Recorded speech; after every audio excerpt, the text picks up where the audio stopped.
কালকে আস্তে আস্তে রাত, যেটা এখন উদ্বোধন হয়নি, পুরীর মন্দির এর সামনে এত সুন্দর দৃশ্য কি লাগছে যেমন। Hello guys, good evening. আজকে সন্ধ্যা থেকে ব্লগটা স্টার্ট করছি। কারণ হচ্ছে যেটা বলেছিলাম, আজকে 18 তারিখ, আজকে শুক্রবার, যাচ্ছি এখন দীঘা। রেডি হয়ে গেছি সব, এখনই বেরোচ্ছি। তো যেতে যেতে রাস্তায় তোমাদের সব কিছু দেখা। তো গাইস এখন এখানে দাঁড়ালাম, পেট্রোল ভরে চারজনে এক জায়গায় হলাম। এই যে উনিও ব্লগের মধ্যে আছে আর এই যে চারজন মেম্বারের মধ্যে। আচ্ছা, আমাদের গাড়িগুলো কেমন লাগছে এখন বলো। এই যে আমাদের দুই পৃথিবী কেমন লাগছে একটু বলে দিও সবাইকে। আমার সুপার স্প্লেন্ডার টার্বো আর হচ্ছে এফজেড। প্রায় 40 কিলোমিটার চালানোর পর একটি ধাবা থেকে দাঁড়ালাম, যেটি উক্তিপাড়ার মধ্যে পড়ছে। আর এই ধাবাতে একটু চা খেয়ে আবার বেরিয়ে চলার পথে আমাদের সঙ্গী হয়েছে মেঘে ঢাকা আকাশ। বসার কিছুক্ষণের মধ্যেই অর্ডার অনুযায়ী আমাদেরকে চায়ের সাথে ভেজ পকোড়া দিয়ে গেছিল, আর যেটির স্বাদ এক কথায় দারুণ ছিল। এই চায়ের যেমন টেস্ট তেমনি ফিল অসাধারণ। চাটা খেয়ে আবার বেরোবো আমরা 1 ঘন্টা পর গিয়ে আবার কোনো ধাবা দেখে আবার একটু রাতে ডিনারটা করতে হবে। চা পকোড়া খাওয়া শেষ করে আমরা আবার বেরিয়ে পড়ছি আমাদের গন্তব্যের উদ্দেশ্যে। বাড়ি থেকে 120 কিলোমিটার আসার পর রাতে ডিনারের জন্য দাঁড়িয়ে পড়লাম আবার একটি ধাবাতে। তখন ঘড়ির কাঁটায় বাজে রাত 12:10, আর আমরা রাতে খাবার জন্য অর্ডার করেছিলাম আটার রুটি আর তরকা। আর তারই সাথে এদিকে সবাই ফোনের মধ্যে ইম্পর্টেন্ট কাজ নিয়ে ব্যস্ত। আর আমাদের এর পরের ডেস্টিনেশন হলো কোলাঘাট। রাতের ডিনার কমপ্লিট করে সবাই ব্যাগ নিয়ে উঠে পড়েছে যে যার বাইকে। আর আমরা যে হোটেলটিতে খেয়েছিলাম সেটি কলকাতা টু মুম্বাই বাদশাহী রোডের পাশে অবস্থিত বিশ্বকর্মা হোটেল। তো আবার কিছুটা রাইড করার পর আমরা পৌঁছে গেলাম কোলাঘাট। আর আমি যতবারই দীঘা এসেছি, এই কোলাঘাটে আসার পর আমার মনে হয় যে আমি দীঘার কাছাকাছি প্রায় চলে এসেছি। কিন্তু কোলাঘাট থেকে দীঘার দূরত্ব 120 কিলোমিটার, যার যেতে প্রায় সময় লাগবে 3 ঘন্টা। আমরা কোলাঘাটে দাঁড়িয়েছিলাম 1 ঘন্টার উপর, আর এখানে সবাই একটু ছবি টবি তুলে আবার বেরিয়ে পড়েছিলাম পুনরায় দীঘার উদ্দেশ্যে।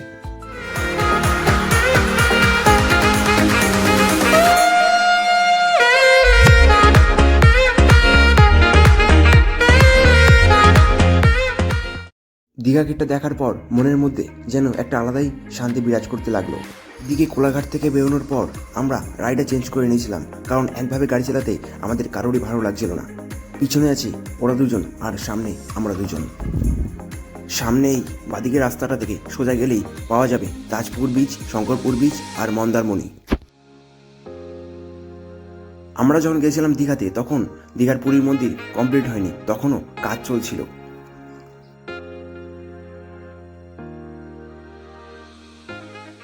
ফাইনাল ডেস্টিনেশনে পৌঁছে গেছি আমরা।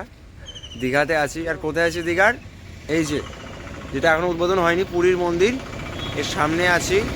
তো খুবই ভালো লাগছে। এই যে আমার দুটো বাইক আছে, এরা সব ছবি তোলার মধ্যে এখন ব্যস্ত আছে। সবাই যাবো হোটেল খুঁজতে, ওখানে গিয়ে কথা হচ্ছে ওদের সাথে। দীঘাতে এসে মন যেন আর মানছিল না, তাই হোটেল খোঁজার আগেই চলে গেলাম সবাই মিলে বিচের সামনে। আর সামনের দিকে এই বিচের দৃশ্য দেখে মনটা যেন একদম জুড়িয়ে গেল। আর তারই সাথে সকালবেলা বিচের সামনে পর্যটকদের ভিড় যেন লেগে গেছে। এদিকে সমুদ্রের ঢেউ একের পর এক যেন বিচের মধ্যে আছড়ে পড়ছে। আমাদের বাড়ি থেকে তাড়াতাড়ি বেরোনোর কারণ যেন ভোরের সূর্যোদয় দেখতে পারি আমরা, কিন্তু তার হলো কোথায়, তার আগেই সূর্যোদয় হয়ে গেছে। তো গাইজ ফাইনালি চলে এসেছি আমরা দীঘা বিচের সামনে।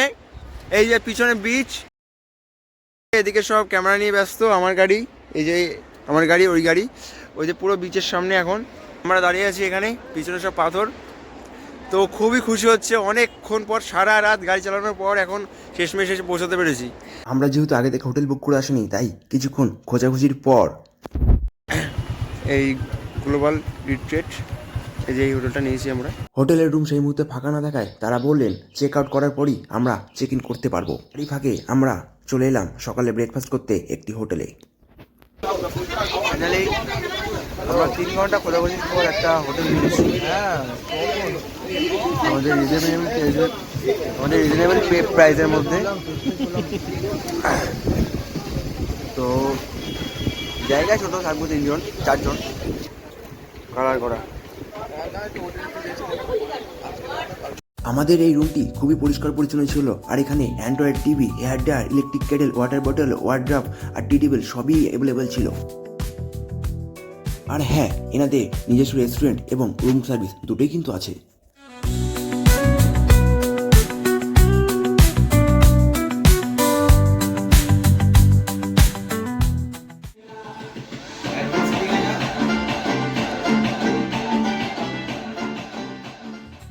আর আমাদের রুমটা ছিল একদম উপরে 4th ফ্লোরে। সকালে খুব টায়ার্ড ছিলাম বলে স্নান করে একটু ঘুমিয়ে নিয়েছিলাম, তাই এখন আবার যাচ্ছি খেতে। 4টে বাজে, এখন 5টা বেজে গেছে, 5:30। তো গাইজ এখন এসেছি আমরা খেতে। এখন বাজে হচ্ছে 6:30। দুপুরেরটা এখন সন্ধ্যেবেলা খাবো, রাতে কখন খাবো জানি না। এই যে এই হোটেলটা এসেছি খেতে, দেখা যাক কি খাবার দাবার হয়।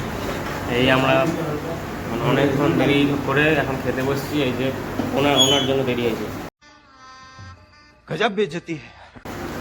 আমরা খেতে বসছি বলে।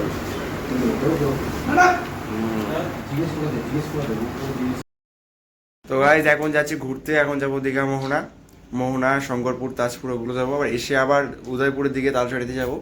আবার এসে স্নান করবো, এসে আবার সুইমিং পুলের দিকে স্নান করতে হবে। তো একটু খাবো, প্রচণ্ড খিদে পেয়ে গেছে। তো এই যে সব রেডি হয়ে গেছে, ওদের ছবি তোলার মধ্যে ব্যস্ত উনি। এই যে এদিকে পারফিউম দিল এখনই। আর এদিকে বাইরে আমাদের বাইকগুলোর সামনে কে যেন একটা স্করপিও রেখে চলে গেছে, সেই কারণে আমরা বাইকগুলো কিছুতে বের করতে পারছিলাম না।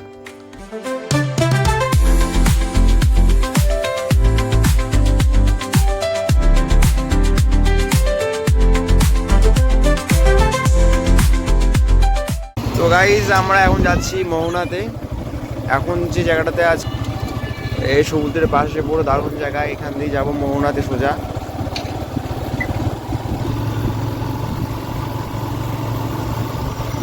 এই যে এখানে সব মাছ বিক্রি করছে।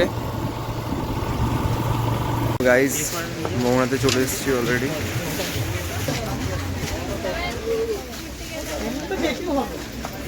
মোহনার দিকে যাচ্ছি। এখান থেকে ভিউটা দারুণ, সব বোল্ডারগুলো রাখা আছে এই জায়গাটা করে। মোহনায় ঢোকার আগে অনেক দোকান আছে, এদিকে এই যে অনেক দোকান বসেছে।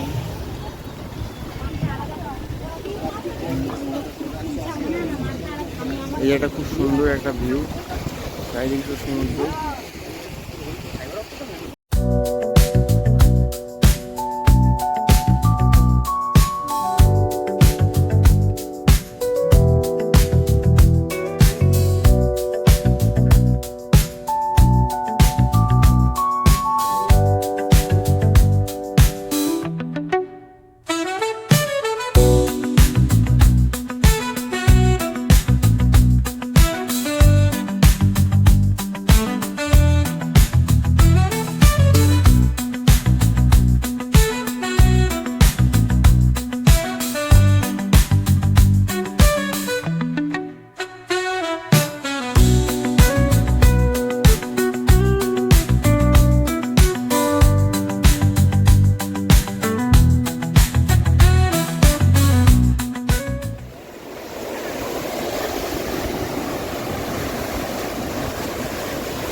এত গরমের মধ্যে শরীরটা একটু ঠান্ডা করার জন্য আমরা নিয়ে নিয়েছিলাম দই লস্যি।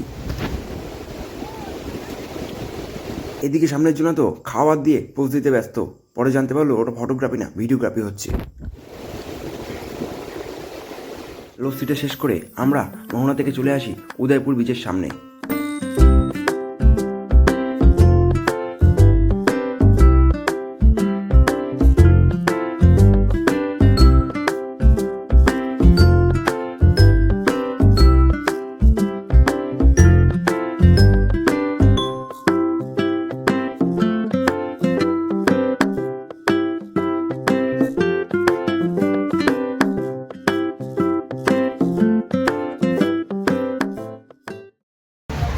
গাইস উদয়পুর বিচের সামনে আছি এখন।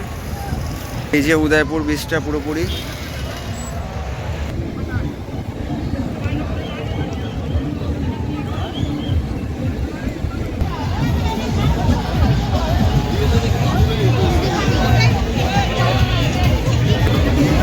ফাঁকা আছে, ফাঁকা আছে, বসবে তো।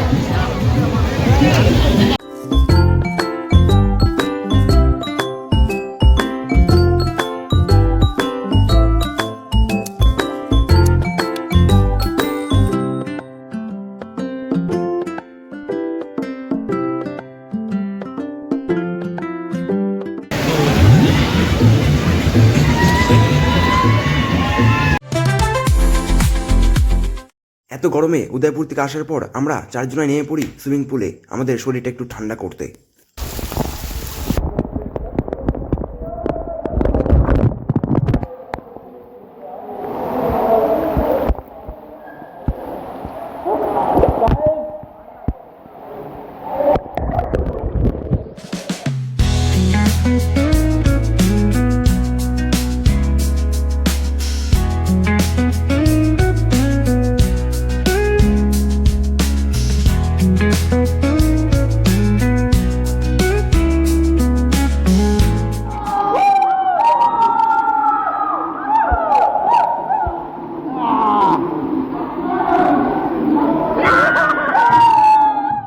ওই দিন রাতের ওল্ড দিঘার কিছু মুহূর্ত।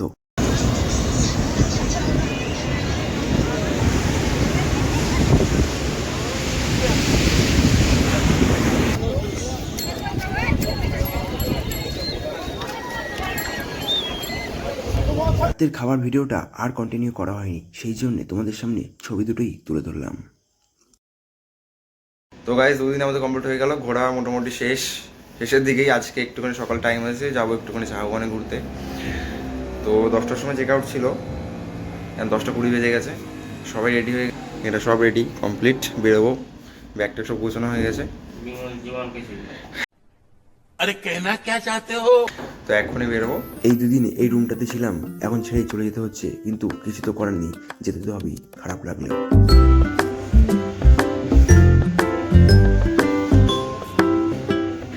এখন আমরা সবাই চেক আউট করে হোটেল থেকে বেরিয়ে যাব।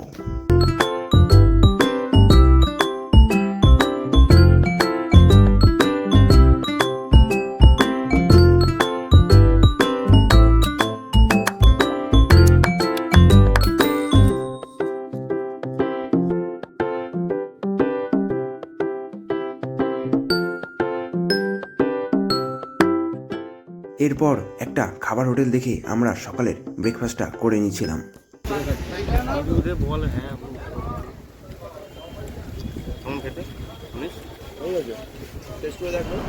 তো গাইস আমরা দীঘা থেকে বেরিয়ে চলে এসেছি। এখন দীঘা পিছনে ঝাউবন আছে, ঝাউবনে আছি।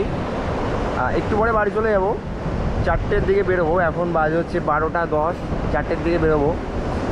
তো একটু স্টে করে গেলাম, কারণ যেতে ইচ্ছে করছে না। এত সুন্দর দৃশ্য, পিছনের দৃশ্যটা তোমরা দেখাই।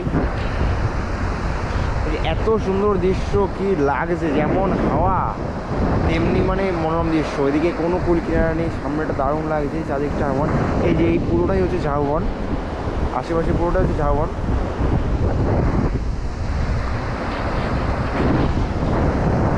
তো কিছুক্ষণ পর বেরোবো, বেরিয়ে একটু খাওয়া দাওয়া করবো, দুপুরে খাওয়া দাওয়া করে তারপরে বাড়ির দিকে রওনা দেবো। তো গাইজ এখন বেরোচ্ছি বাড়ির উদ্দেশ্যে।